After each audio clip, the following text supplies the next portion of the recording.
Pemirsa, ada beberapa kisah menarik dari seorang muslim yang rajin mengamalkan zikir pagi dan petang. Ada pula kisah nyata yang terjadi di Riyadh, di mana ada penculikan seorang gadis SMP. Ketika itu siang ba'da zuhur, gadis cantik tersebut pulang dengan berjalan kaki karena jarak dari sekolah ke rumahnya cukup dekat. Tapi ternyata kebiasaannya pulang sekolah dengan berjalan kaki sudah lama diketahui oleh seorang pemuda, sehingga membuat pemuda tersebut memiliki pikiran jahat. Ia ingin menculik gadis SMP yang cantik itu.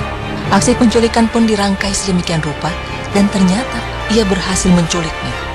Ketika menyekap si gadis, sang penculik memastikan untuk tidak ada satu orang pun yang melihatnya dan memasukkannya ke dalam bagasi mobil.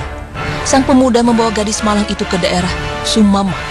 Tidak tahu apa yang akan dilakukan sang penculik tersebut, karena hanya Allah yang tahu apa yang hendak diperbuat.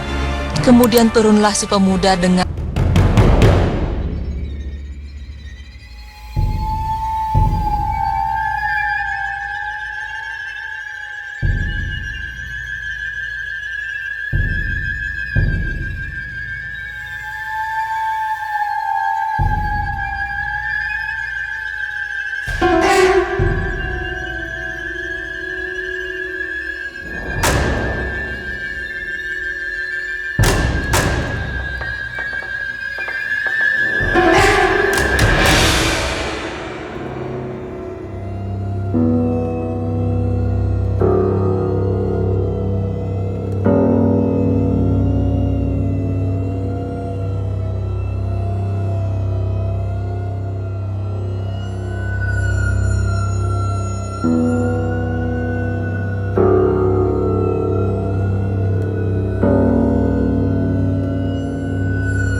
hari-harinya selalu dihiasi dengan melantunkan lafaz zikir dan sebut saja namanya Abi.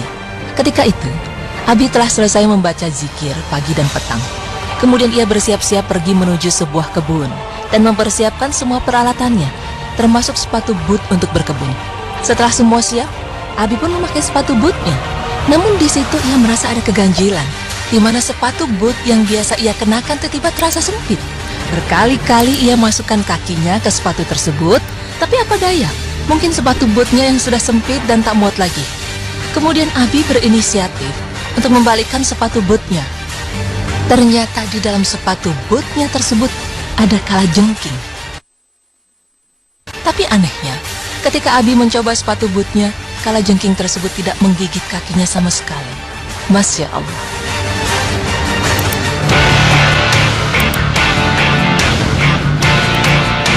Selanjutnya, ada pula kisah lain.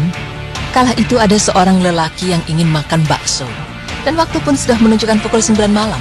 Ketika sedang menyantap baksonya, tiba-tiba lelaki tersebut didatangi oleh dua preman. Dengan gayanya yang sangar, preman tersebut memalak lelaki malang itu. Segenap keberanian ia kumpulkan dan laki-laki itu tidak mau memberikan uangnya. Seketika preman sangar itu marah dan berkata, "Kami tunggu kamu di luar untuk dipukul." Setelah selesai makan, dengan tenang laki-laki tersebut keluar dari tempat makan bakso sembari mengucapkan A'udzubikalimatillahi tammati min syarri ma khalaq.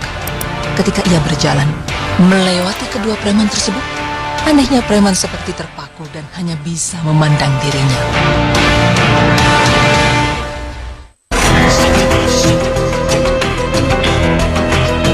Pemirsa, mendengar kisah-kisah tersebut, sangat terlihat jelas bagaimana sebuah zikirullah menjadi sebab pertolongan Allah yang ajaib bagi hamba-hambanya.